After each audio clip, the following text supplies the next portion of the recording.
I love that song. That's from Grimm. And I use it all the time. What's this now? All the time. It's from Grim Fandango. What's that? It's called Are you trolling me? Are you asking me what Grim Fandango is, or are you asking me what the song is called?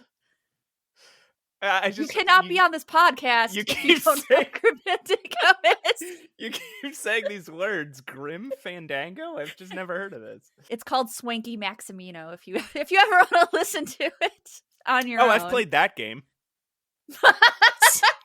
Swanky Maximino. No, that was one of those Apogee games that you'd play on your computer in 1992.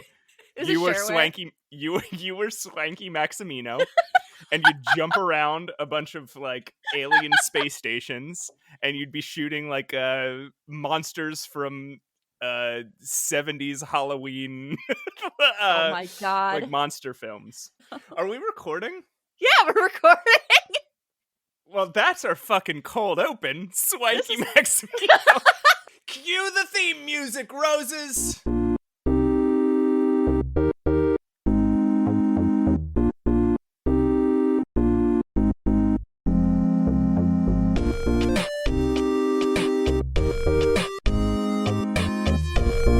Hey everyone, Pushing Up Roses here, and I'm here with my very special co-host, Matt Aukamp. Hi, Matt. Hi, I'm Matt Aukamp. I'm the very special co-host. Very special. I don't know if I should have preempted it like that, because you're always going to be my co-host. But you're always special, too. But I'll always be special, and the listener should know that.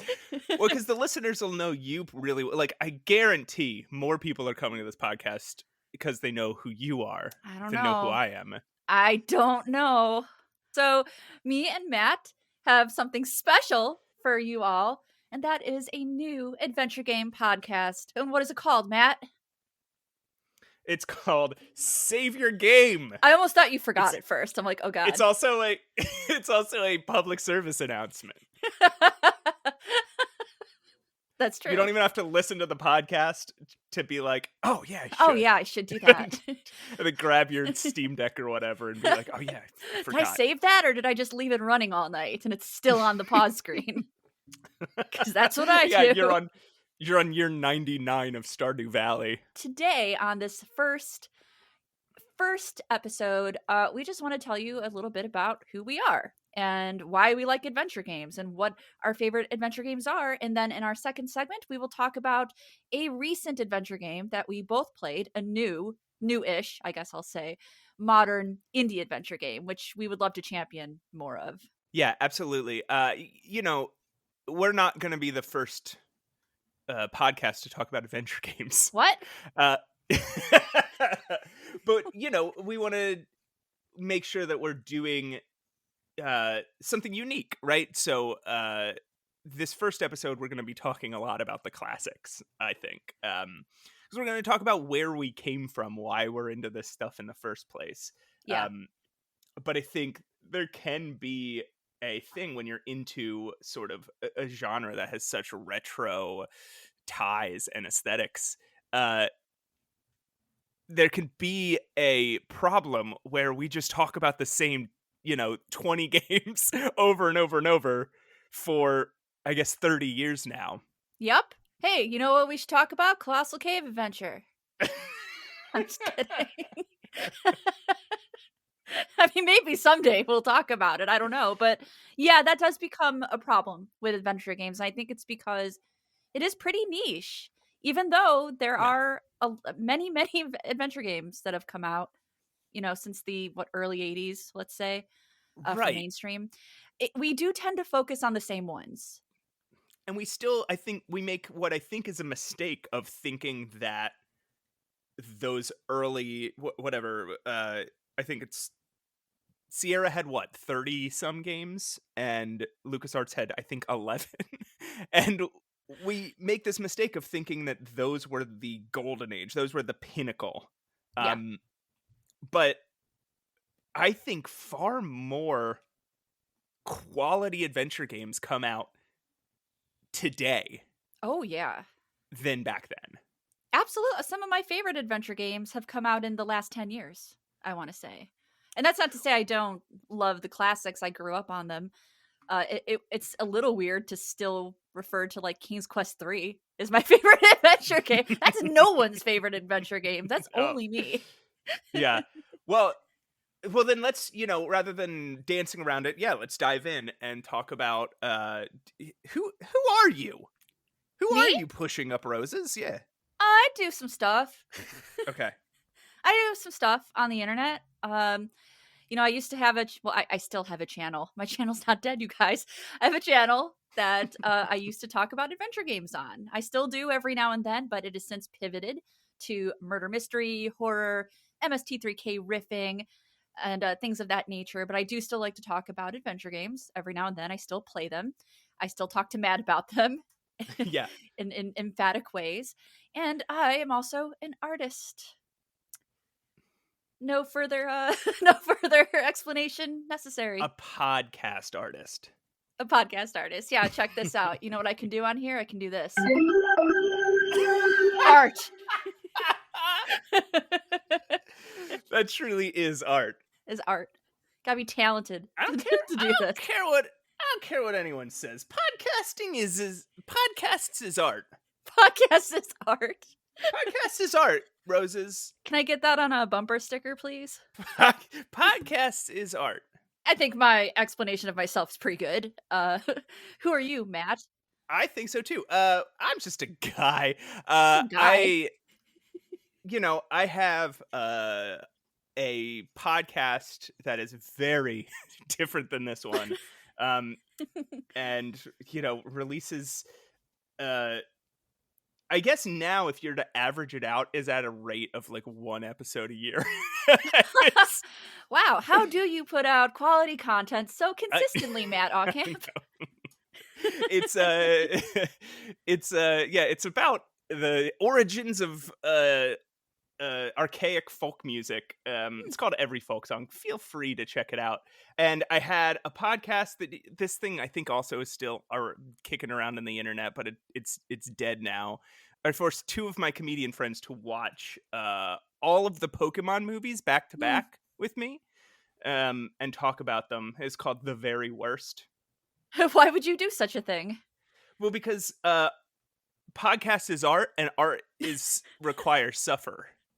Oh yeah, that's right. I forgot about that. To be an artist, you must suffer. So I've been in this podcasting game for quite a bit. And as far as adventure games, I used to write for the website Adventure Gamers. I used to write reviews for that place. And now I write for Adventure Game Hotspot. Nice. So those are my adventure game and podcasting bona fides. But Matt, how do we know each other? Oh yeah, do we want to talk about that? So I thought you were just been like, what? Wait, how? Sounded like you had to think about it. Yeah, where did I? Hold on, I just woke up with these headphones on and this microphone in front of me. I was like, hey, adventure games? No, we are both on the panel for the Adventure Game Hall of Fame. Yeah, so we met via a meeting. And we were like, adventure games? And that's how that happened. That's how you make friends. I think everybody in that meeting was generally like, adventure games? But there was something about the way me and you said it that we were like, okay, we're on the same wavelength here. Yeah, like, wait a minute. Did we just become best friends? That's how that went. What are some of your favorites? You're so good at this, Matt. I'm so glad you're like my I said, co-host. I've been in podcasting for a long time. Don't worry, I'm going to edit it so good. Okay, this is great. So good. So, Roses. Hang on. I'm so glad that sound effect is on there. Please comment below. I don't know where we're posting this podcast, but what other sound effects would you like for our podcast is art experience? Please let me know. So yeah, my foray into adventure games when I was very, very young. I was like 4 or 5. My aunt had a Tandy computer, very American. That was the computer that came from Radio Shack. That was Radio Shack's computer. And she had King's Quest 3. And I was I don't know, I was just very intrigued by it. If anyone's ever played the King's Quest games, they're very cozy looking. You know, they look kind of fantasy, kind of fairy tale. And, you know, you're playing in third person. So I'm playing as Gwydion, who I used to call Gilligan because I was like, what is this weird name? So I would call him Gilligan. Couldn't get the name, yeah. Yeah, because what is that? Gwydion. So I call him Gilligan. And I remember, you know, exploring this setting as him, and I found a cup. It's just a random cup on the table. I'm like, well, I don't know. What do I do? What do I do with this? And my aunt was helping me type, and I'm like, can we take it? Can we take the cup? And so we did, and I got a point, and it was like love at first sight. I'm like, I love this. This is my favorite thing ever. I want to play all these games. I love getting a point. I love getting a single, like, seriously, it was a single point. Do you still play King's Quest 3 ever? Yeah, I do.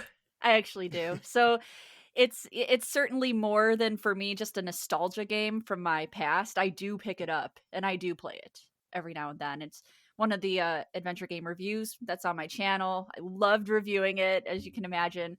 It's no longer what I would say my favorite adventure game, but it holds a special place in my heart, obviously. I would say I got like a top 3. I got Grim Fandango, The Dagger of Hamun-Ra, which people will be like, oh god. And where did it go? I just had it. It was just there. Oh, Callahan's Crosstime Saloon. That's up there too. I never played Callahan's Crosstime Saloon. I have played the other two. Did you ever play the King's Quest 3 Redux? I didn't like it. Okay. Not because it's not good, because I am picky. So, in case we have any non-hardcore adventure game fans here, so these games were made a long time ago, and they look it and they sound it and they feel it. But this studio AGD Interactive, in the 2000s, started remaking really, really faithful versions of King's Quests 1, 2, and 3. I think that's where they stopped, right? I think so. I don't think they ever did 4. And so they remade them sort of in the style of, like, a retro style, but sort of the style of the later King's Quest games. Yeah. The point and click. Yes. Right? They're not parser. Correct. Yeah, because the original ones were parsers, which means you had to type in everything you wanted to do. You had to type, like Rose was saying, you have to type in take cup. Yeah. And sometimes you just don't know what the right thing is. Yeah.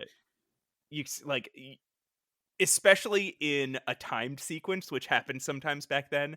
Like a dragon would be coming at you, and you'd be like, get sword, take sword, move sword, pick up sword, use throw sword, water, throw sword, away. Throw water, run. Yeah, you'd be like, you'd just be typing things so fast. Reason with dragon. Talk to dragon. Yes. And so many times the game would just be like, I don't know what get means. Yeah, I don't understand sword because you mistyped sword. If I look back, like they were picky, but actually upon replaying them in modern times, I'm like, they did have a pretty good, like, vernacular in them. They got a lot of what I was trying to say, unless it was like something super picky or unless I was really, really messing it up. I played those games a little later. So, is it time for my origin story? Yeah, so I grew up first on adventure games in my adolescence, and then pre-adolescence. Pre-adolescence was Sierra Games, and then after I got into like LucasArts. What was your interest? How did that go? Yeah, so I had the opposite. So I started with LucasArts. I had, I think, a Gateway computer. Fun, as did everyone. They were very inexpensive computers. So my dad was a computer programmer, and all his friends were computer nerds. So he set up our computer, and then he would just bring home tons of pirated software. And yeah, statute of limitations is up on this, I'm pretty sure. But I remember like clicking through all these like poorly formatted file names, and seeing one that was just called Monkey, and being like, "Oh, I like monkeys," and clicking on that, and this beautiful like blue and purple island Mm-hmm. rises out of the screen, and this amazing music plays behind it, this like sort of pseudo Caribbean music, Yeah. um Very piratey. and then this silly adorable little blonde boy comes out, and he's like, "I want to be a pirate." It's And I so was like, cute. and it was The Secret of Monkey Island, and I was absolutely in love. I was like, I'm an adorable little blonde boy. I would love to go on a pirate adventure.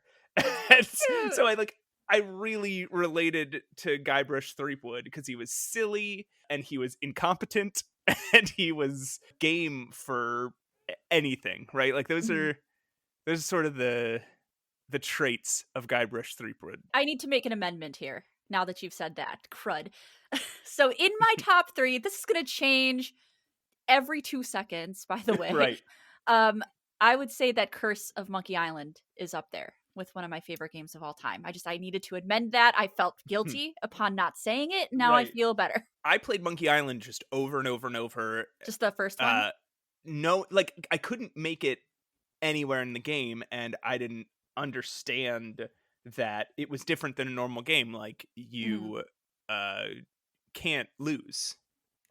Right. So Yeah, rather you than can't just lose in those games. banging my head against it, I'd be like, I can't figure out what to do. I'm just going to start over.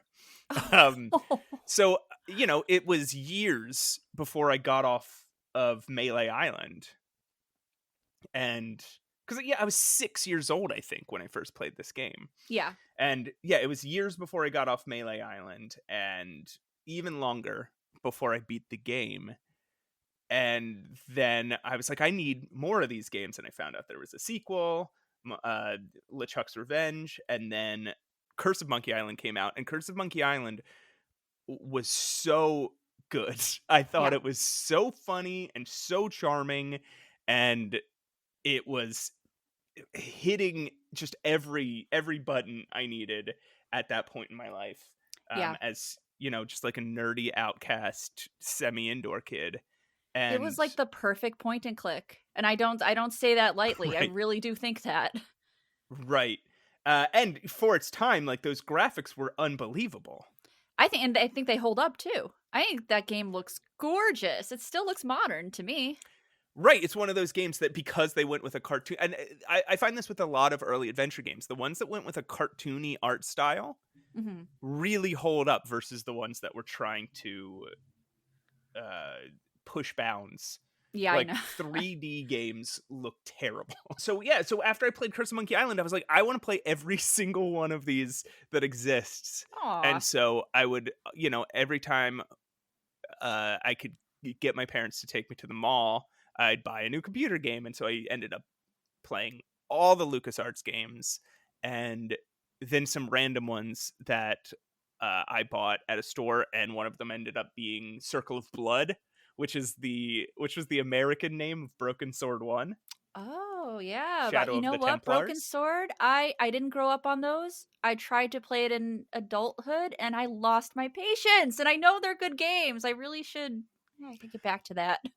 You know what we should kind of bring up, because I think this is really important, is we had our first like loves of adventure games because we found a game that we liked, and then that kind of snowballed into other things. But a really big proponent for me was Home of the Underdogs, which was a website where you could, I don't think it's still up. It might be archived or something. It's not active, but it was kind of like GOG before GOG, except illegal, where you could go and you could, Statute of limitations is you up know, on this. Nobody call the cops on Roses or my dad. okay, look, I downloaded Quest for Glory. I'm sorry. I bought it later. I made up for it. So I forgot about Home of the Underdogs, and I'll let you continue explaining it, but I Yeah. forgot about it until you brought it up while we were discussing starting this podcast. Yeah, it just And came right back up into my brain. Just, it was something that early on the internet, it was hard to install games at that time. It was actually much easier to go and find these older games on like an aggregate website and just download them. And I did that. Right. And Home of the Underdogs, I want to make it clear, it wasn't just adventure games. There were categories. The categories were fun. Like I always went to the grand adventure category. That was one of them. Because those were like the King's Quest and the fantasy things, and there might have been one specifically even for point and click. So I went there, and one of the first games I found on there was Callahan's Crosstime Saloon, and I was just enamored with that game. I think it's one of the most underrated adventure games out there. Unfortunately, it is not available for purchase on, like, you can't download it. It is not out there yet. So, you know, get it by any means that you feel comfortable getting it with. But I think it's so worth playing. But if you do it now, the statute of limitations is not up, and we will call the cops on you. Remind me, did you play that game or not? I have not played Callahan's Crosstime Saloon. That should maybe we'll tackle that in a future episode of this podcast. Okay. I just adore. I'm getting a feeling right now as I talk about it, because it just got me through. Do you need to play the dagger music? Oh yeah! Oh my God! Let's play some. So as I talk about this, let's just. So you're getting a feeling. So anyway, I was alone in my bedroom, bored one night. Sorry, that stuff should be reserved for my murder mystery stuff. But yeah, that game got me through such tough times. I played it as a younger teenager after I lost my dad. I lost my dad when I was 14. And I just needed stuff to do. You know, I needed stuff to soothe me. Right. And just getting into adventure games really, really did that. And I would spend hours on Callahan's. This was at a time where I did have the internet, but walkthroughs weren't as detailed, I guess, as they are now. It was just some guy on like an Angel Fire website being like, click on this thing. And I'm like, it's not working. So I would have to just fumble my way through Callahan's. And the funny thing is, on Home of the Underdogs, downloads need to be pretty small. So a lot of those games didn't come with voice. So I never knew that this game had voice until later. And when I found it, I lost my shit. I was so excited. So I remember Home of the Underdogs because, like you, that's where I went to get a bunch of adventure games. If I couldn't find it there were other means. I can't remember the names of any of the sites, but a lot of them would give you a virus. So, so I remember, after I got through all the LucasArts games, I went to try the Sierra games, but I think I grew up as like a comic book kid, and there was that really contrived rivalry in comic books between Marvel and DC. Mm-hmm. But for whatever reason, I really bought into that as a kid. Like, I was a Marvel kid and fuck DC. Yeah. And so then when I started playing Sierra games, I was like, no, I'm a LucasArts guy and fuck Sierra. Oh my God. Not knowing that nobody does that. Like, nobody else was picking sides. Yeah, nobody's doing this. Like, there are people that have a preference. Yeah. Yeah. But everyone else is like, they're both good. And I'm like, no, you gotta choose a side. Yeah, I was just drawn to, I think because of Home of the Underdogs, I was just drawn to any adventure game that I could find that looked grand adventure or whatever, whatever the category was that they put that in.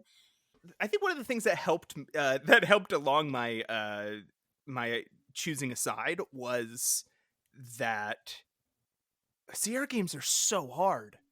Yeah, they're ridiculous. And you die over and over and over, and you have to create a million save files. Yep. And even then, you might create a million save files from the beginning of the game all the way to the end of the game, and you might find that all of them are useless because the thing you missed was before your first save file. Yeah. Like, there's something at the end of the game that you needed to pick up at the beginning of the game and never use until the last 5 minutes. And if you didn't do that, You gotta load that first save and do it all over again. Or just if you've really messed up, which I have, you have to just start over. I've had to do that. I've had it where, like, I have saved games, but there was just an instance, and it was in King's Quest V, because of course it is, where I just really messed up. Like, I didn't throw the boot at the cat. I just really, I ate the pie. Like, I ate. Yeah.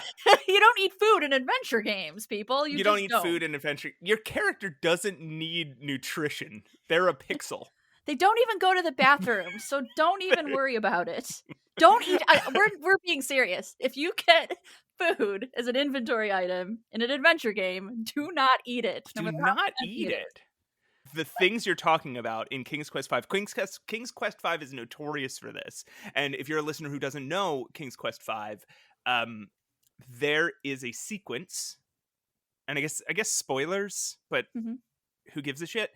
There's a sequence in which you walk into a room and a cat is chasing a mouse. And if you just pause for a second and you're like, oh, what's happening here? The cat gets the mouse and kills the mouse. And that's it. And you're like, oh, that was weird. Dead. Yeah, that was weird, right? Right. If you have the foresight and you're quick enough to throw if you throw a stick, well, it's either or. I always throw the boot. I know, this is the thing. If you throw you think of it really quick and you're like, I got to throw something like that cat, save that mouse. You throw the stick. Well, then it stops the cat, and the mouse is fine. Either way, whether you throw the stick or you let the mouse die, there will come a point later on in the game where either you're trapped, you're kidnapped and trapped and tied up in a basement, and you find yourself just like, there's nothing I can do. You're like clicking everywhere. You're trying everything possible, and you're like, I can't do anything. Because you need the stick. First of all, if you saved the mouse will just come untie you. It'll be like, thanks. You're like, what the hell? How was I supposed to know that? But then, like you're saying, there's another point where you need a stick, and if you throw it at the cat, then you don't have a stick, and now there's nothing you can do to progress. And you do find a boot, and it's not guaranteed that you'll find a boot before you meet the cat. Right. You can do these things out of order. So if you already have the boot and you choose to throw the boot instead of the stick, and you have the foresight to think, oh, maybe I'll need that mouse later. Like, the thing is, there's just as much chance that the cat will get mad at you and then not help you later. Like, how on earth wowould you even guess? Yeah, no, I don't know if I just had a better brain, a more sponge-like brain when I was young, but I got that. King's Quest V was one of the first talkie games I got. It came with my Sound Blaster pack, and I don't know how I got pretty far in it. I just trial by fire, I guess. I just kept chipping away at it, and I'm one of those people who like wasn't annoyed by Cedric the Owl, so I found it very fun and very entertaining for like my first talkie game. Let's hear your best Cedric the Owl. Oh my god. Grim, watch out! A poisonous snake. Thank you. That's a lot gentler. That's a lot gentler than I would have thought. You want to hear mine? It's gentler. I'm not gonna do a heavy Cedric. All right, let me back up from the mic for this one. Okay. Graham, watch out! It's a poisonous snake! It's pretty good. I mean, it's very emphatic. I don't remember Cedric being that emphatic. That's all in my mind. He is screaming at me the entire time. He's just screeching in my ears.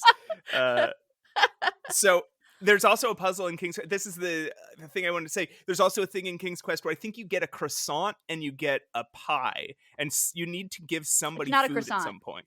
It's a leg of lamb. If you give the pie, you get past the puzzle and you're fine. And then later, you find yourself like attacked by a monster and nothing in your inventory will work. Yeah, the Yeti.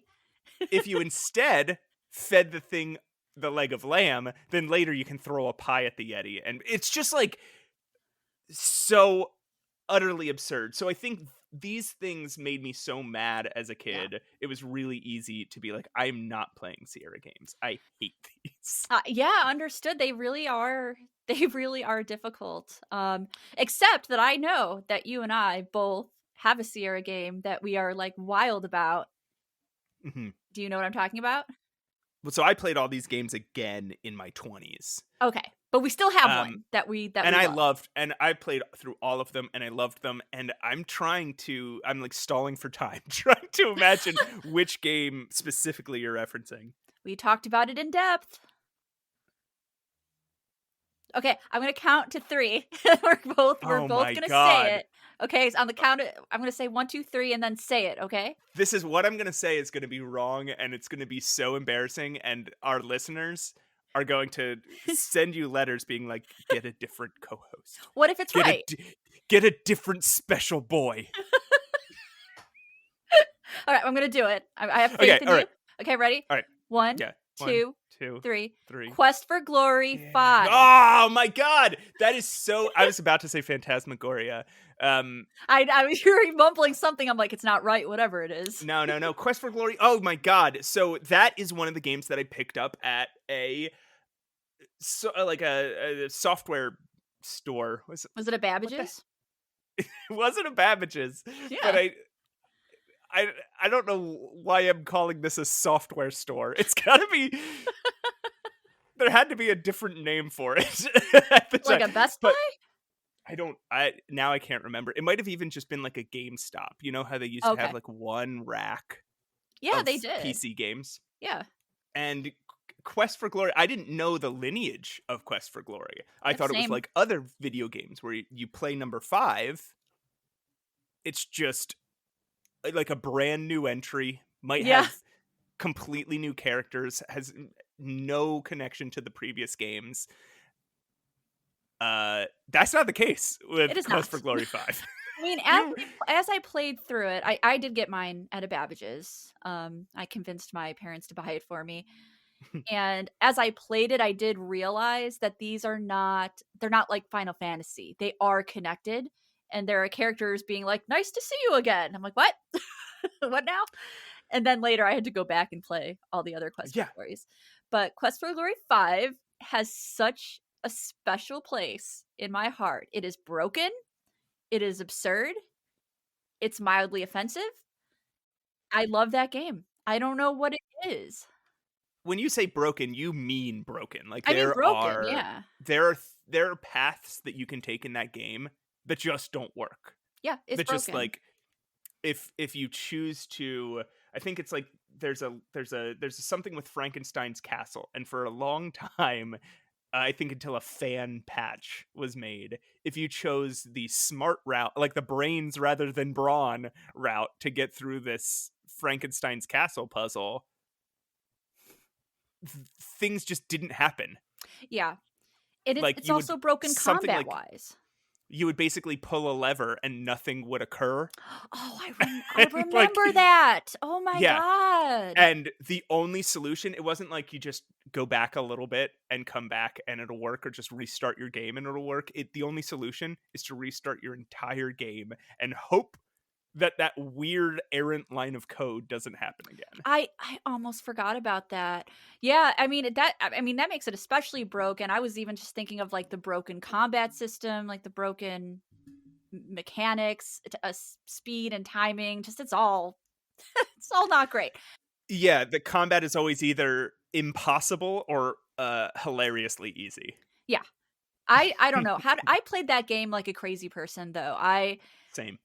Even in modern times, I would still go through. I would play each class. I would go through every storyline. I love playing the thief. I like getting the blackbird, and I love romancing everyone.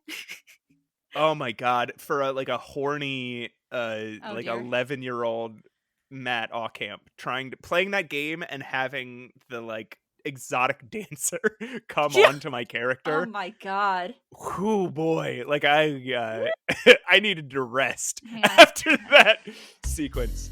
Oh yeah. Quest for Glory 5.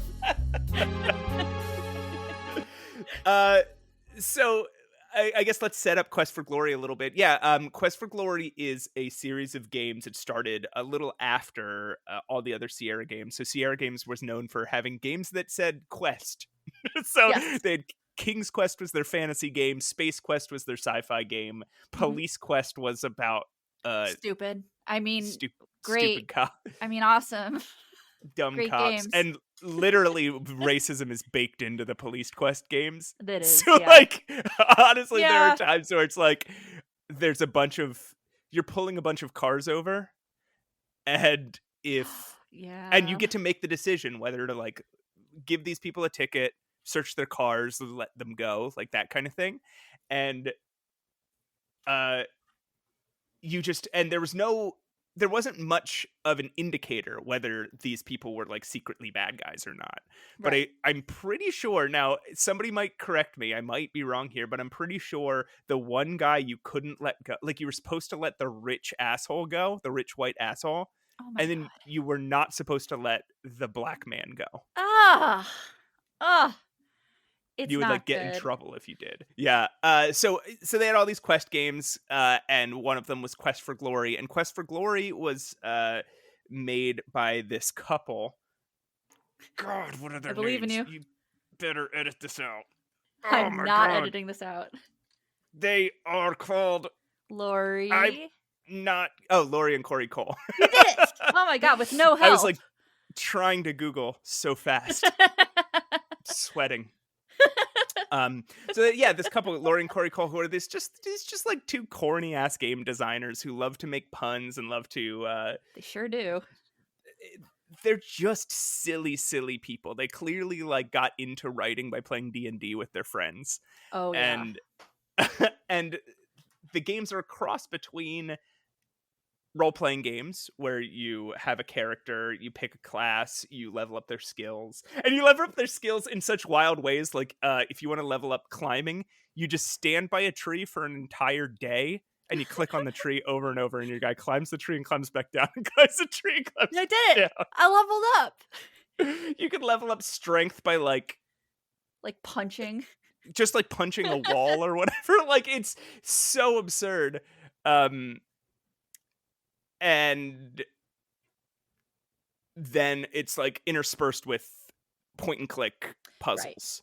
Right. Like more traditional adventure game Mhm. puzzles. And the combo is very intriguing to me. Yeah. You know, I liked that at the time, even though it is like RPG light. You know what I mean? It's, yeah, you're Right. raising stats, but like you said, it's very easy to do that. It's kind of clunky. The combats, there is a combat system. That's a little clunky. It gets a lot more RPG heavy in Quest for Glory 5, the one we were talking about. It sure But did make an attempt. even then it's it's RPG light, but Yeah. it's heavy for an adventure game. Yeah. So I just wanted to explain Quest for Glory real quick in case.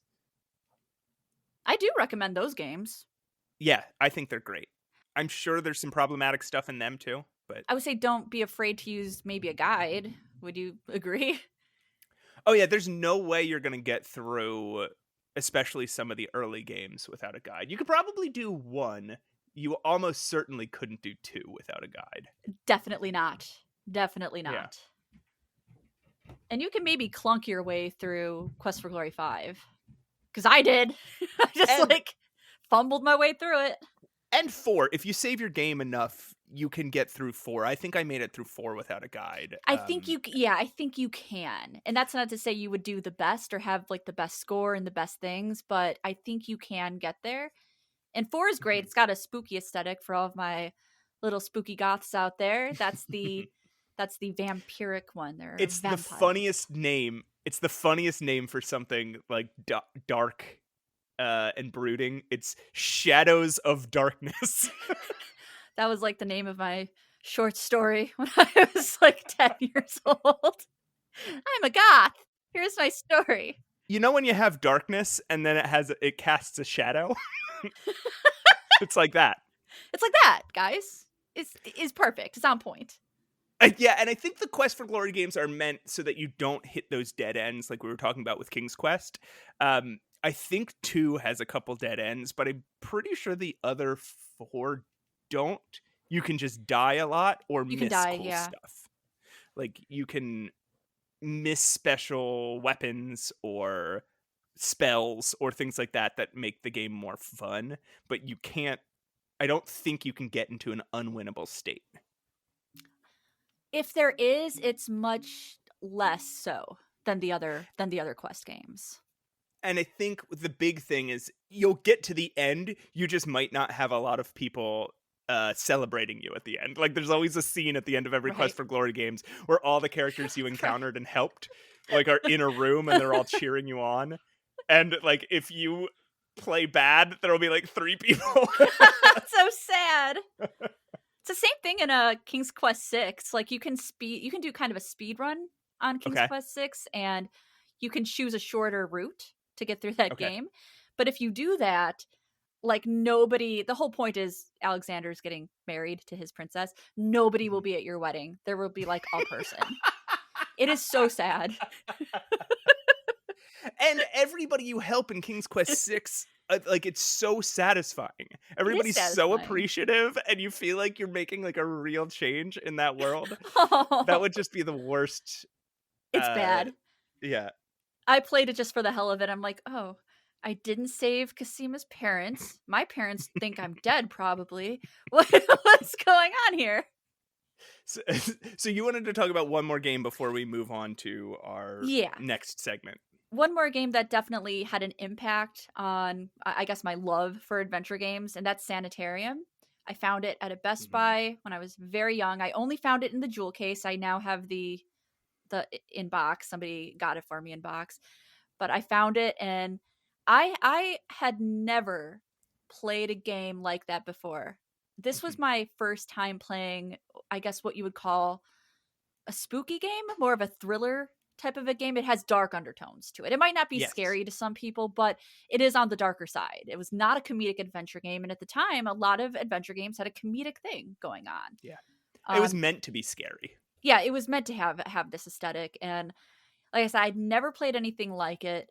I really love the format of playing through these chapters. Have you played Sanitarium? I have. I just played it, I think, last year, last year. As a person who didn't have nostalgia for it, what did you think? It's a little rough. That's a little rough. It's a little rough. It's there are segments of it, because the thing about Sanitarium is you are a person who is not sure if he's losing his mind or experiencing something supernatural. Right. So you will go through these, they're almost like, it's like levels. It's like an adventure game with levels in it. And I just call them chapters, because you're not like leveling up, you're just going through different chapters. Good point. You're right. So you'll go through like a chapter, you're a different person in each chapter. You go back to being yourself in between the chapters, but you become like a different being in a completely different setting. Like, you're a little girl in a house is one of them. Yes, that's one of my favorite chapters. And you're like a pharaoh in ancient Egypt or something. Yep, Aztec stuff, yeah. Oh, ancient Aztec. Ancient Aztec stuff, yeah. And like a comic book character. And like an alien god, I think. Oh, yes. That's about as good as a description as I think we could give that, the alien thing. That was a weird, I don't like that level. I mean, that's what I'm saying, is like, some of these are way better than others. That's true. That I will agree with that for sure. And I think I even say as much in my review, but I just had never seen something that was so aesthetically for me. You know what I mean? Like, I had just lost my dad. I was kind of in going through this period where I was figuring out like my own style and the things that I like. And now I know exactly who I am, and it's great. But at the time I was like, I don't know. And that just kind of hit on everything I liked. This poor, angsty, depressed little Roses, and now she gets her like cathartic adventure game. And I typically don't even like, it's isometric. I typically don't like that, but I do like it in Sanitarium. And yeah, a lot of my love for it is nostalgia, but I would say it was also an inspiration to pick up other non-Sierra and non-LucasArts adventure games at the time. Right. Yeah. Yeah, before we wrap this up, I want to drop some honorable mentions here. Games, adventure games that I played as a kid and also really stuck with me. One is Dust: A Tale of the Wired West. It was an FMV cowboy game that had a little bit of action to it, but it was mostly an adventure game. And you're, wandering around a town, and there's Native American magic floating boy. around the town because, of course. And What was it, written by Stephen King? you're just like a cowboy trying to put things right. And Toonstruck, which is a game that stars Christopher Lloyd. Yep. from Back to the Future. And has like this Mel Blanc style animation, and you are an FMV captured, Christopher Lloyd walking around this cartoon land. Yeah, like Roger Rabbit. Yeah. And then the game that killed adventure games for nearly 10 years. Wait, don't say it. Don't you dare say it. One of the last ones that I played. One of the last adventure games I played before I like moved on and then came back. Is it Grim Fandango? No, but very close. It's close to like Phantasmagoria? No, can't be Phantasmagoria. I don't know. Closer. What? Escape from Monkey Island. Oh, that is the fourth Monkey Island game with horrible 3D, and there are some apologists for Escape from I'm one of them. Monkey Island out there. You're wrong and they're wrong. It's a horrible game. I just replayed it last year. It is so bad. The writing is bad. The puzzles are bad. There's this sequence called Monkey Combat that doesn't make any sense in game, and it doesn't make any sense mechanically. There are times you just can't win. It depends who goes first and if the computer makes a mistake. That's true. You can be perfect and you still lose. Okay, but counterpoint, I love that game. That's it. That's a good counterpoint. Yeah. Do you want to move to our next segment? We'll argue about that later, at a later time, probably off stream, off podcast. We have to talk about our friendship real quick. Yes, let's start our next segment. Do we want to give them a little break? Would you like me to cue some music, or do you want to just plow right through it? I think we should cue some music. Okay, we've already gone long enough. Maybe, we need a little break. The sexy music, right? I thought it was the... Oh man, are we leaving this? I thought it was the Grim Fandango music. Oh no, we're leaving all this in. All right, cueing music. Oh no.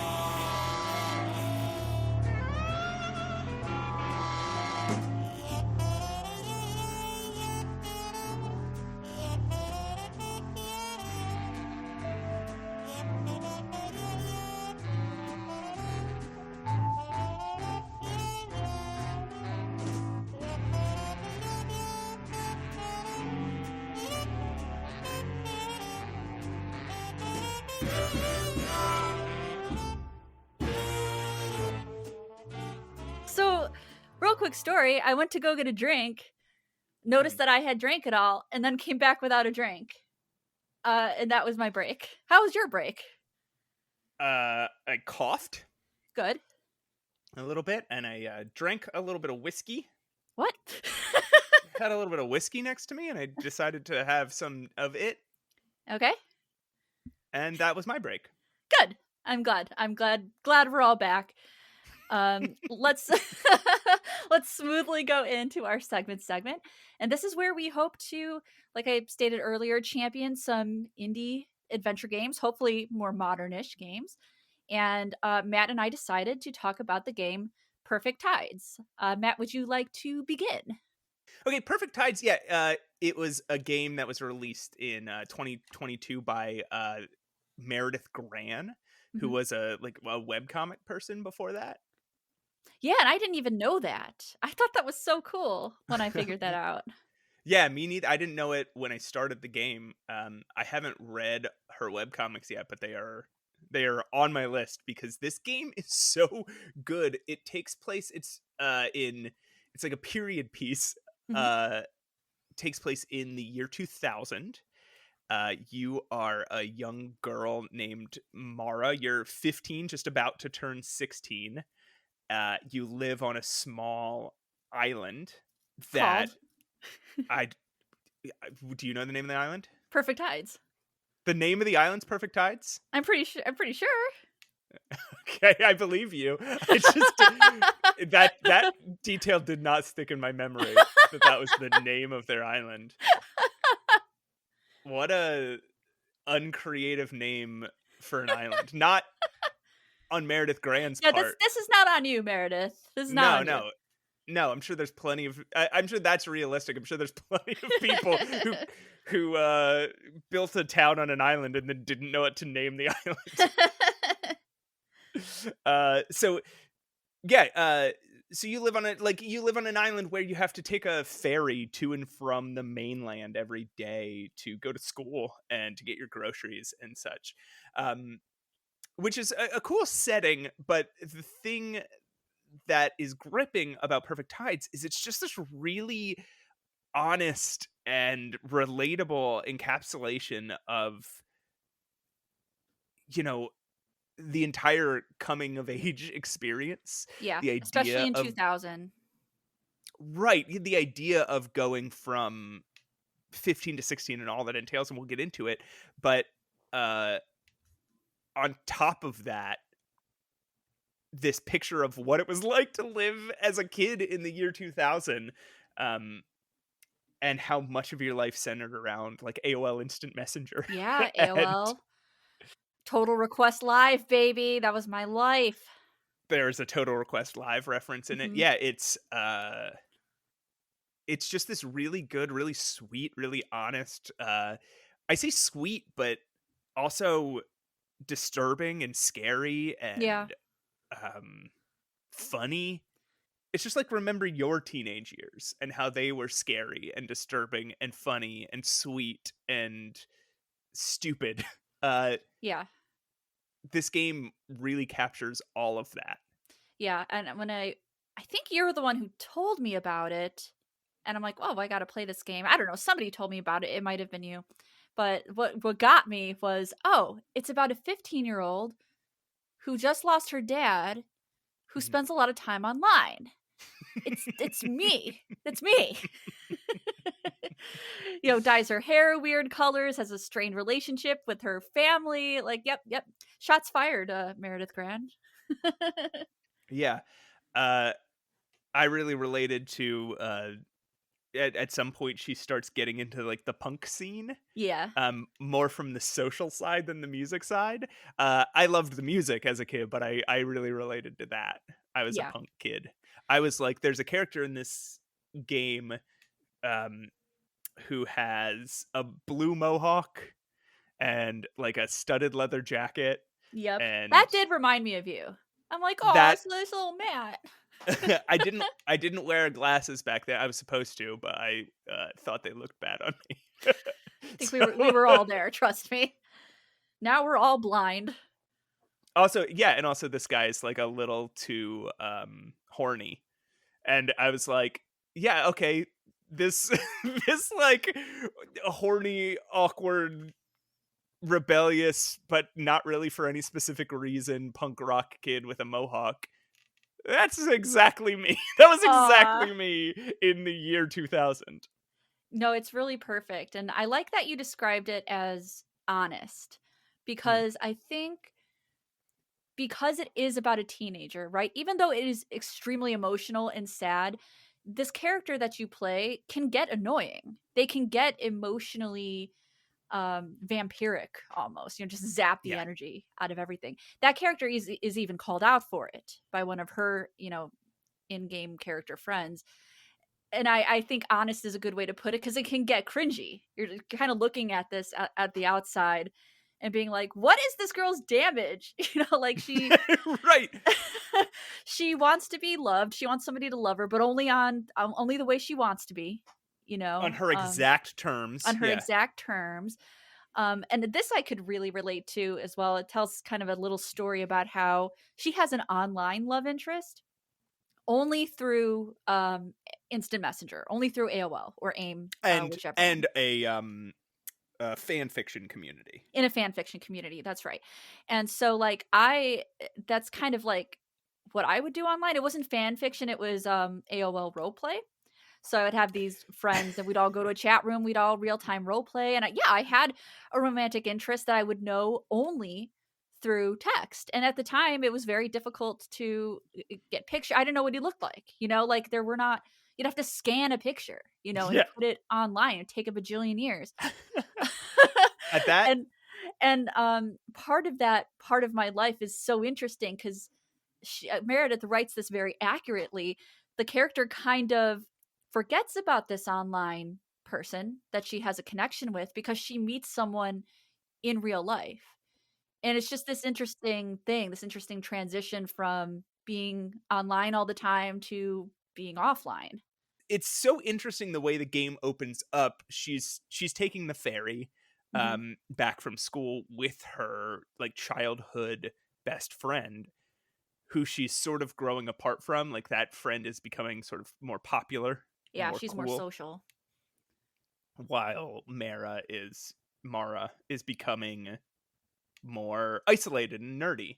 And the very first conversation she has in the game is her friend Lily just had sex for the first time. And it captures this thing that happens when you're around that age, when people start having sex, where you're like, you're impressed and you're jealous, but you're also like appalled a little bit, and like you feel almost betrayed. Like these people are stepping from one world, the world of childhood, into this completely other world. Yeah. And you don't know if you're ready to let them. You don't know if you want to let them, and you don't know if you're ready to go there either. Yeah, I mean, like I even just playing it as an adult, I'm like, these characters are 15. What was I doing when I was 15? Right. I mean, yeah, that's when those interests came to light. I couldn't imagine like having a friend that like had sex at 15 though. So like No even comment. playing it. Okay, all right. What are you trying to say, Matt? I Yes? guess I had a little bit of a wilder 15 than you. Oh my god.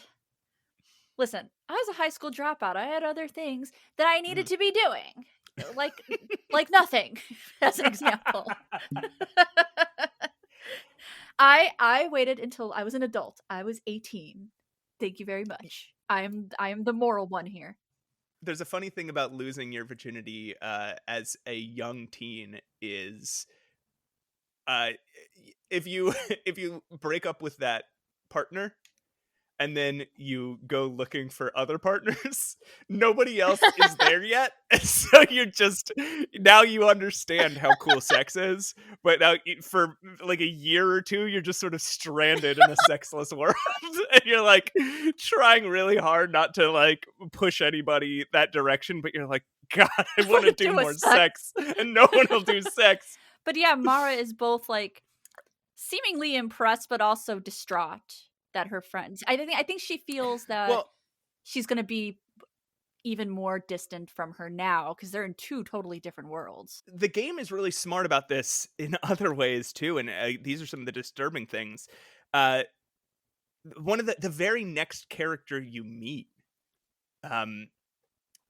is like another old friend and is telling you about that old child myth that goes around through teenagers about the stranger. I don't know if it's necessarily a myth. Yeah, it's just one of those weird sex things that kids talk about, where if it'll you feel like another person, make your hand go numb, and then it'll feel like another person. Yeah. But before he tells her this, he's clearly much older, and he says, "Wait, how old are you?" and she goes 16, and she's like, well, I'm 15, I'll be 16 in a few months. And she's clearly uncomfortable, but Yeah. also trying not to be. Trying to be like, oh, no, that's normal for people to talk about sex with each other. I'm 15. But you can tell she's kind of being drug into this next phase of adulthood. And there's some more disturbing examples of that later. I had a hard. I think I was texting you throughout Yeah. playing it. Right. I'm like, welp, this is rough. It's very rough. Yeah, this is the point where she goes home and you find out Yeah. she's missing her dad. She's got a brother who refuses to get a job because he's making money selling gold on Ultima Online. It's so of the time.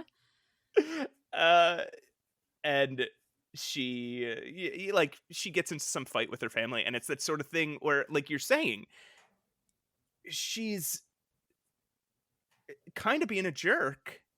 And there's so many, like you were saying earlier, there's so many places where she's just acting in a way or saying things that you do not want the character you're playing to say or Yeah. do.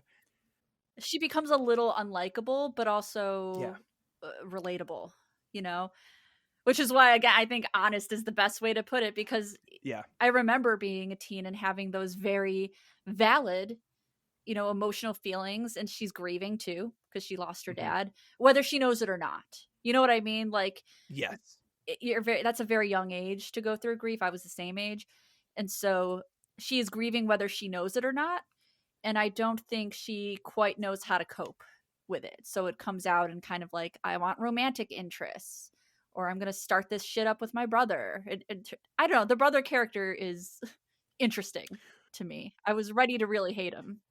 Yeah, the brother character's interesting. And this is a place where I think, so this game artistically is very similar to, there's an old game is it by Dynamics? Yes, Dynamics. The Adventures of Willy Beamish. Yeah, published by Sierra. Oh, yeah, it's this really stupid, it's wonderful, but it's this really stupid game. And you're this like little boy who it's also sort of a coming of age story, only like the big events in it are like you're saving the town from an evil business conspiracy from capitalism. Right, and you're winning you're winning $2,500 in a frog jumping race so that you can enter a Nintendo competition. I forget what, Nintari competition. Yeah.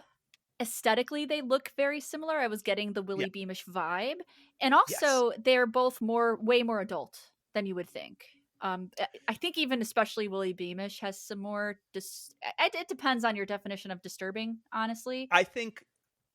yeah, I mean, I think Willy Beamish has more troubling things, right? Like there's definitely more... There's more sexism in the Willy Beamish. There's some sadistic parts. Like, it's a bit much.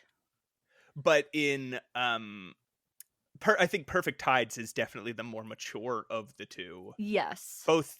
Yeah, I mean, in more ways than one, right? Like, I think it has more mature themes, but also it's more maturely handled. Yes, for sure. But like, they are both, they're aesthetically similar and both that coming of age, dealing with family. Mm-hmm. You have your friends. But I guess Perfect Tides is definitely more centered on Mara's growth and pain, Right. And the reason I bring this up is there's a character in Willy Beamish that is very similar to a character in Perfect Tides, which is in Perfect Tides you have an older brother who's kind of a jerk and becomes an obstacle at one point when he takes your internet away. And you have an older sister in Willy Beamish who's kind of a jerk and becomes an obstacle at some point where she takes and this is a weird thing, she takes your Nintari key away. Yeah, it's a console that has a key for reasons unknown. Well, you got to start it up. Yeah. And start the engine on the Nintari. But yeah, so your brother's like a kind of a complicated figure. He's also clearly grieving and also doesn't know the best way to express it. Yeah, and the game definitely touches on everyone's grief. You know, the mom is kind of, what did you say, blasé about things. You know, her brother is clearly Yeah. acting up, and the mom doesn't have the energy to really deal with him. Yeah. Mara is just kind of she's feisty. She gets aggressive when she acts up, and then her brother just, yeah, they're all grieving in different ways. Now, did you grow all the vegetables? I did not. Okay. I don't know. I don't know how I missed it. One of my vegetables was not grown in time for the for something. But I did get most of these puzzles correct because I wanted to have the experience of getting like good things, getting good scenes and good endings and Yeah. all that. But So yeah, I that's thought that another was sweet. similarity to Willy Beamish, where there's certain puzzles that there's multiple ways to achieve them, and there's things that you can just absolutely miss. Yeah. Um, because Perfect Tides doesn't have like a real time structure, but it is organized into chunks of time. So Right. if you don't do everything in that chunk of time, you just lose that thing. It's like the And Laura there, Bow games. It's not real time. It is like triggered time. Like you did this thing, now this thing will happen. Whether you did right, another thing or not. You know, it's good. The time's going to move. you have to make sure you've done everything that you can before you do the trigger. And you don't always Right. know what that Correct. trigger is going to be, so you might just miss stuff. But you can still get Right. to the end of the game. But I think we'll talk about that in a shortly. So the game progresses. You keep you know, you're going back and forth between school and home, and then you pass through different Mhm. seasons. You make friends with some punk rock kids at school. Um, oh, and we glazed over it. So that first day, most days are ended by you sitting on your computer and typing. Um, Yes. and Going on the community boards, talking to people on right, AIM. and you make an online boyfriend that Sarah was talking about. Mhm. His name is becomes a thing. I guess we won't spoil it. But his name is Staggle, so she imagines him as a stag. Yeah. Because again, you don't know what they look like. Yeah. You're not fucking scanning in pictures and wasting your time. It's just not a thing. So Right. you just kind of have imagine what your online boyfriend might look like. So I had an online girlfriend. It was earlier than this. I found her in an AOL chat room. Aw. A Greenie001, if you're out there, come on, return to me. Return to me. Come on. Get Re- out of here. return to me, Greenie. We could have been a Return great love. to me. We could have been the greatest Okay. love story of all time. Greenie001. Uh, Just, and the screen name I thank shared you with my for that. the screen name I shared with my everybody who lived at my dad's house because we Oh only had one AOL no. account. Oh no. I was the only one with a computer. Mhm. I had my own just AOL set up, and I used every single screen name for roleplay characters. And it was Wow. great. Yep. I loved it. So, um, yeah. So yeah, and eventually you in the game sort of make a boyfriend in real life of sorts, and this is Yeah. what you were alluding to, Sarah. This idea that once she starts making real friends, her online friends suddenly just sort of disappear from her thoughts. Yeah. I think it's because she had more control online, and then she kind of transitioned offline, and it's everything she did online was kind of degraded almost. You know, she's like, ugh, what was I even doing on these message Yeah. boards, and how did this guy even think I was his girlfriend? That's not it. It's almost so she feels like she's being treated terribly prior to this, that she's Right. being treated terribly by her mom, by her brother, by her friends, and yet she kind of turns into the bully herself on this online thing, because that's where she has control, right? Like she doesn't really feel that control in person, but hey, she can be the bully online. And so yeah, Right. those friends and that boyfriend, they just kind of fade away as she deals with like new friends and a new boyfriend. who I We want to say Mhm. are not exactly like bad influences. You know what I mean? Like they are punks. They do smoke. They all smoke because in 2000, if you're a teenager, you're probably smoking. Right. That's just the way of it. Um, And they do some shitty things throughout the yeah. game, but But I so would say does every they're not like character. violent, or they never pushed sex on Mara. They're a little bit more realistic in my opinion than other teenagers in Mhm. media. I agree. There's one scene that leaves. There's one scene that's a little ambiguous that could make them more nefarious, Mhm. and I think it is the most unrealistic scene in the game. Also, um, Oh, okay, I know what I don't wanna spoil, but I do know what you're talking about, and yeah, that I think I would agree that there is an so unrealistic part. there's a couple more scenes where people sort of inject sexuality into Mara's life unbidden. Yeah. Um, there's a borderline, and we'll just say this: there's a bunch of the sexual harassment that teenagers do, right? Where Yeah. they think that they're being funny, they think you're in on the joke, and it does a Right. really good job of depicting it from Mara's point of view when some boys are messing with her and they think they're just playing around, Right. and she's clearly upset and disturbed by what they're doing. And then there's another scene that happens with a boy her own age that I think begins to border on assault. Yeah. It would've went that yeah, that's where Would it have was went there if going. she hadn't ran away, yeah. Yeah. Um, and then there's a scene with an adult much later that we're not gonna get into. Right. Yeah, it's actually very good at so interesting because I that is what my teens were like, Yeah, strangely enough, and it's horrifying now to look at that. You know, to have these characters talk, they're so young, and to have to talk about these things so casually and nonchalantly. And as an adult, I'm like, "Oh god, I must protect these teenagers." Like I can't let anything right. happen to Mara cuz that would be horrifying. While keeping it pretty realistic, and I would say that nothing too traumatic. It doesn't get pushed, is what I'm trying to say here. I'm not trying to say she doesn't go through traumatic things, but it doesn't ever get pushed to the point of like violent things, for example. Correct. It Yeah. sort of walks up to that edge, but she's at least given enough agency in all these situations that she can leave, Right. um which is nice for us as consumers of the piece of Yeah. art, because I did not want to see the opposite of that.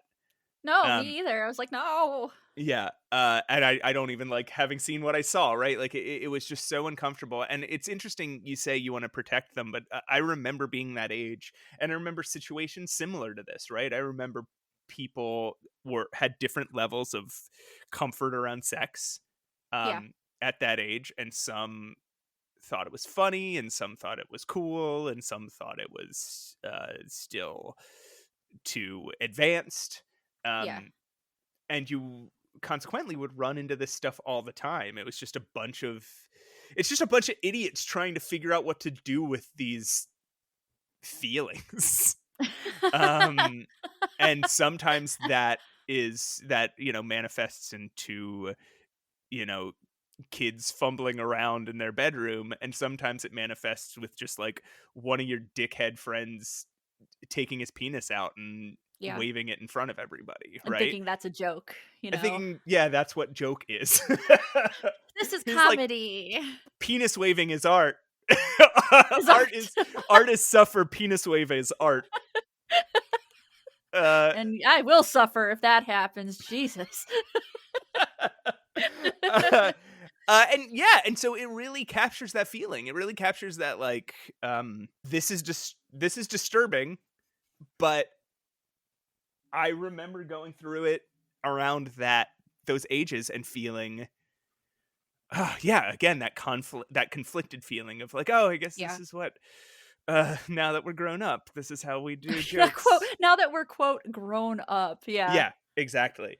And you're feeling uncomfortable, but you don't want to be uncomfortable, so you're sort of pretending you're not. Yeah. Whew, it's And real. I also think it's interesting playing not the most likable character. It is Yeah. almost not the exact opposite, but like let's consider Guybrush Threepwood. You Mhm. like playing as that character. That character's funny. Even though he is Yes. bumbling and wrong a lot, he's funny. And you Yeah. don't feel guilty playing as Guybrush. It's a lighthearted experience. And I think most adventure games are like that. I can't think of many where you're just very complex and borderline unlikable. And Uh, Mara has those moments as kind of an over emotional teenager. Gabriel Knight kind of sucks. Yeah, yeah, Like yeah. he's another product of his time where he you know, I feel like I was never quite like cringing. I get what you're saying. He has his unlikable moments. I think the difference is Mara's moments made me like cringe. I was yeah. like I cringing. mean, Like, oh Gabriel god. Knight was definitely a penis waver when he was a He's definitely a teenager. penis waver. Yeah. Maybe into his adulthood, you know? He's very that guy though. Played by the amazing Tim Curry, by the way. Look, I love the Gabriel Knight games, but yeah, that guy's a bit of a creep. Kind of a dick. Yeah. So I don't think we want to get too much deeper into the story because, Right. like you said, we don't want to spoil it. Um, but these are the themes that it deals with, and it deals with them so well, and it'll break your heart. There is one other thing I want to talk about, um, which I think is the game's biggest flaw, which is the multiple endings. Yeah. hmm I agree. And I think that also I would tie that into that's a design flaw in some of the puzzles then. Because if Right. you can only get these good endings if you meet exactly the requirements to do so. And these puzzles are hard. I'm not gonna lie, Meredith, these puzzles were hard. These puzzles were hard. Well, I grew so up on Sierra games, Meredith. getting through the game is a little tough. Like there are definitely points where you're just going to be a little stuck.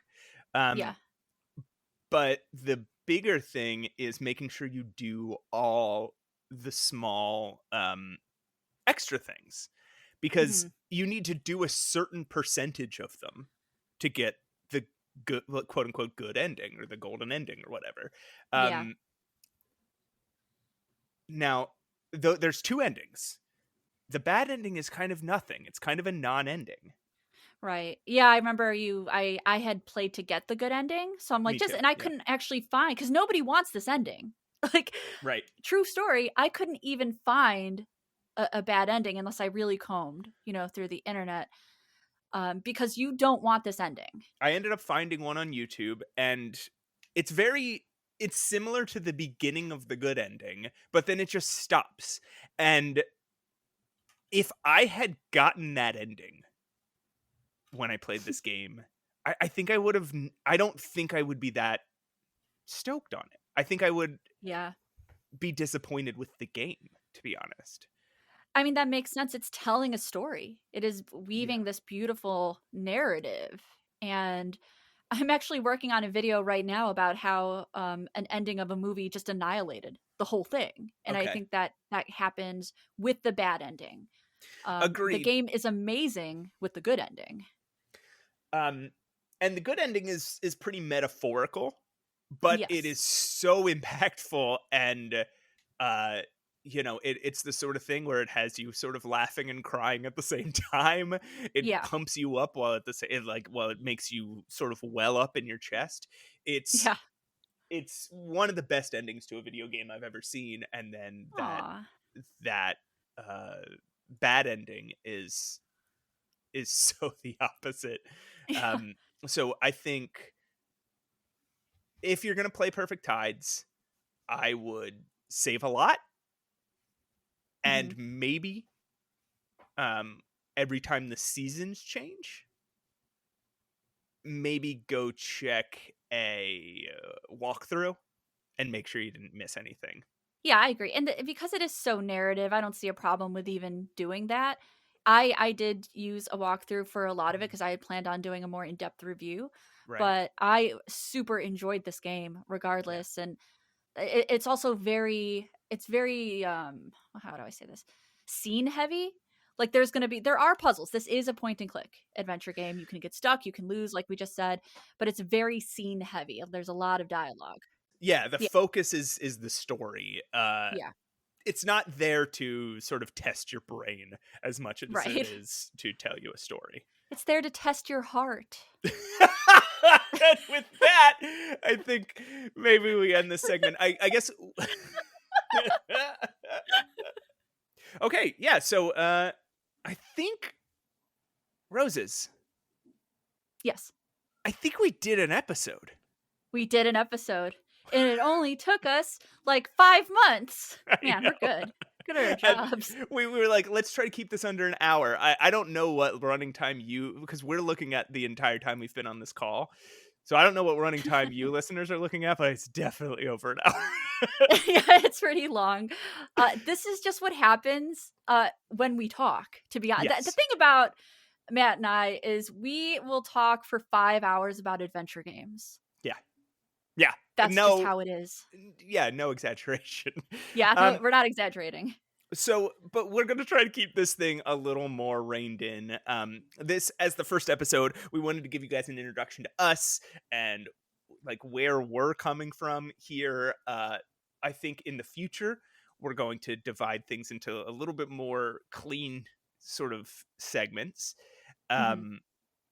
We want to, introduce you guys to cool games we've been playing. We want to talk about the things that interest us. We're not really going to be an interview show, but we do want to Right. have guests on here and there.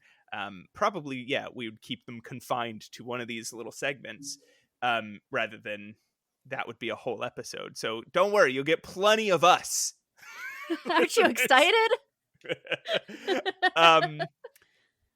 And another thing, we want to solicit questions from you guys. We would love to address them. I don't think that's something that we'll do every episode, but that's something that we are interested in doing in the future. So our email address, if you want to reach out to us, is mattandroses@gmail.com. And just spelled like those words, MATTANDROSES At gmail.com. @gmail.com. I think it's brilliant. I came up with that one, guys. As Roses has said, she's done a lot of Q&As on her website, so probably personal questions might not quite make it to the show. But if you want to ask us stuff about adventure games, if you want to ask us for advice on maybe you need Life. Maybe you need an adventure game to recommend to your dad. Maybe. I will answer that. Yeah, definitely. I will have those answers for you. Maybe you're stuck on a puzzle in codename Iceman. Then we can't help you. Right. But use a walkthrough. But send us an email, mattandroses@gmail.com. And I think we're gonna be back to you next week. We're recording this a bit before we publish, so I don't know what day of the week, whatever day of the week today is that this was published. Expect us around the same time next week. Yeah, you guys will know better than us. Well, that was fun, though. I hope you guys really enjoyed this first podcast, and I'm looking forward to questions or just praise. Also, feel free to praise us and send us praise at our email. Tell us how funny and cool we are. Yeah, tell Matt how special and goofy he is. Yeah, and strong. Physically very strong. Yeah, so strong, guys. Physically very we don't strong. have a picture, we're not going to scan a picture. There's no pictures of me on the internet, but I'm physically very strong and fast, and I'm a really good jumper. Super good jumper, you guys. So you guys can find me online. Just like I'm everywhere. I think I'm on all the social media things. And I'm always my name, Matt Aukamp, AUKAMP. Yeah, check out every folk song if you get a chance. Who Yeah, knows? You might definitely. learn something. You might think it's cool, or you might think it's boring, and then don't listen to it anymore. Just come back here and listen to this stuff instead. Yeah. And you just Google my name.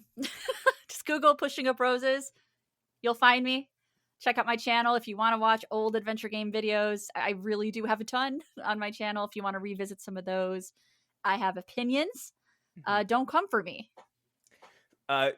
So should we come up with like a quick like outro like phrase that we say every time, like one to go out on? Let's do Matt and Rosa signing out. Matt and Roses signing out. Podcast is art. Artists suffer.